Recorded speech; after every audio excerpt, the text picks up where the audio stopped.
సినిమాను గురించి ఏం చెప్పాలి? విష్ణు చెప్పినట్టు చాలా చెప్పాలి. ఇది ప్రజల సినిమా, మీ సినిమా.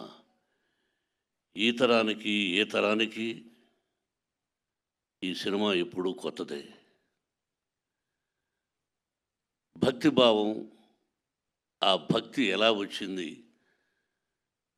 ఆ దూర్జటి మహాకవి ఎలా రాశారు, శ్రీ కాళహస్తీశ్వర మహత్యం అంటే ఏమిటి, దాన్ని ఇంతకుముందు ఎవరు తీశారు, మళ్ళీ ఏమిటి కొత్తగా చూస్తున్నారు వీళ్ళు అనేది ఈ సినిమాలో ఎంతో వ్యయ ప్రయాసలకు కష్టం. అంటే ఎంతైనా ఏదైనా ఏ సినిమా అయినా ఒకటి కష్టం. ఈ సినిమాలో అతిరథ మహారథులు పేరు పేరున కేరళ నుంచి, ఆంధ్ర నుంచి, మద్రాసు నుంచి, నార్త్ ఇండియా నుంచి, మన భారతదేశంలో 4 మూలన ఉన్నటువంటి మహానటులందరినీ తీసుకొని ఈ సినిమాలో నటింపజేశాం.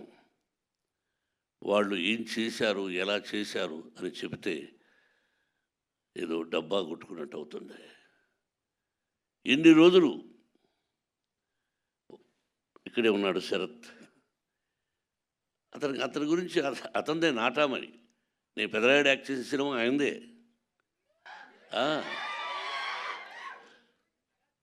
ఆయన ఒక రాజ్యసభ సభ్యుడుగా ఉన్నారు. ఆయనకు ఒక పార్టీ అధినేతగా ఉన్నారు. ఈరోజుకి ఏ పాత్రనైనా అవలీలగా పోషించగలిగినటువంటి మంచి నటుడు, నాకు సోదరుడు.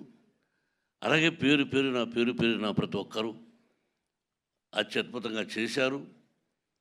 ప్రజలు చెప్పాలి, మీరు చెప్పాలి. ఈ టీజర్ చూసిన వెంటనే ఇది ఓన్లీ భక్తి చిత్రమే కాదు, అన్ని రకాల విష్ణుబాబు చెప్పినట్టుగా ఒక చరిత్ర, భగవంతుడు, పరమేశ్వరుడు, అంతే.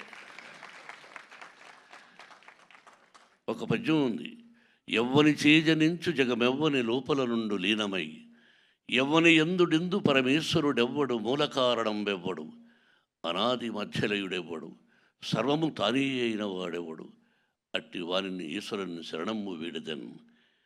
అంటే అక్షరం ఎక్కడైనా అక్షర దోషాలు ఉండొచ్చేమో. ఇప్పుడు పెద్దవాళ్ళ శిక్షలో చదువుకున్నాం. మనందరికీ పరమేశ్వరుడే, బ్రహ్మ విష్ణు మహేశ్వరులు ఎలాగో పరమేశ్వరుడే అంతా.